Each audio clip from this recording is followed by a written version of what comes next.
Hey guys, I'm Phoenix here and welcome to a little chat about Stationeers. So firstly, there have been some important updates with the game. So first things first, they have added some more mod support or expanded mod support. Currently you can't import items into the game, but you can change XML files around. I think it's quite an important thing for them to be looking at, even in this early stage of the game, because that's what these sorts of games do thrive on ultimately. It'll be interesting to see what the modders do later on down the road. Next up, they have added food into the game. I currently have mine disabled. I find that, especially in early access games, whenever somebody adds in food systems, they tend not to be particularly well balanced, and I really don't have the system set up to allow me to do food systems yet. However, it's really easy to disable or change. You just change your hunger rate down. I've got it down to 0, but you can go from 1 to 0 or 4 to 0 and anywhere in between. So I've just got mine set to 0 at the moment. Last thing that they've added, which I've definitely been enjoying, is the ore scanner. So you need two components for this to work. You need the ore scanner module for the tablet, and you need the GPR, which I've got down here, the ground penetrating radar. It does need a battery. You do need to add a battery to it. It's not a built item. You just carry it around and then throw it down with Q. Turn it on, hit scan, it then scans the area, and then by using your tablet you can basically see the blue splodges where the ore concentrations are. It won't tell you what ore is down there. You have to grab your mining drill and go down and have a look, but using that method I found an absolute motherlode down there of iron, so definitely well worth having. I should note though that both the GPR and the ore scanner piece that you need in order to make it all run, these are only available through the electronics printer. For some reason they are not in the fabricator yet. Though leading on to the fabricator, they have reorganised the list, so if you think that some things are in different places than they were, you're right, they are. It seems to be in more alphabetical order now. So theoretically, once you kind of got used to it, it should be easier to find things. But yes, so that's that bit. Now I was going to stream this next bit, but as it turns out, the streaming stuff just wasn't working properly. And so my sort of big half hour, maybe hour sort of video on experimenting with some logic circuits, it just was not going to happen. So I did an experiment and it did actually work, which I found rather interesting. So on multiplayer at the moment you have an issue that the drill,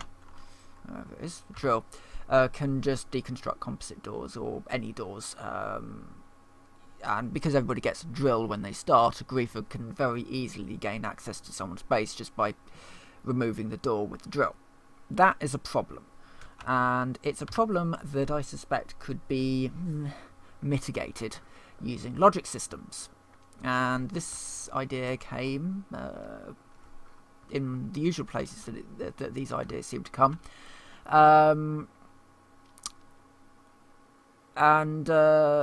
Just sort of idle thought, and then the idea came that could you have a logic reader read a logic reader? Because if you could, you can then read the error state of a logic reader.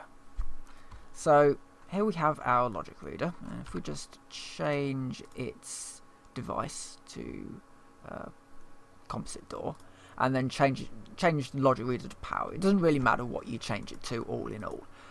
It just needs to be set to something. You could set it, for example, to open or lock or whatever. It's got to be something that it can read a state of. And then you have your other logic reader that's hooked up to that one, just in logic reader, but the state that it's looking for is the state of error.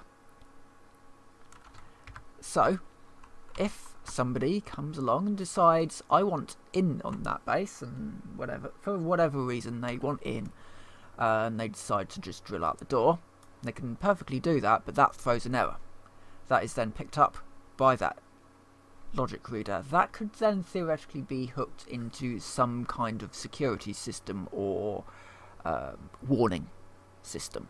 So if somebody is actually on the server and maybe they're in their safe room or something, they know that somebody has broken into their base because they can see an LED flashing or something, so they can go down and sort them out. Now, theoretically, other things you could then do are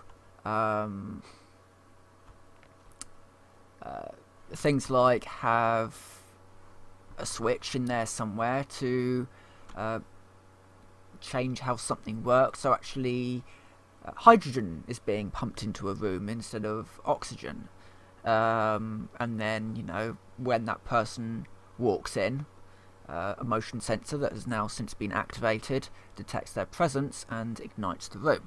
That's the sort of thing that I guess you could link that to. But that's the sort of thing that I'm probably going to be doing some experiments with to see if I can set up a security system. Along with a fire suppression system that I've kind of been thinking about for a little while, and I really do want to flesh that one out.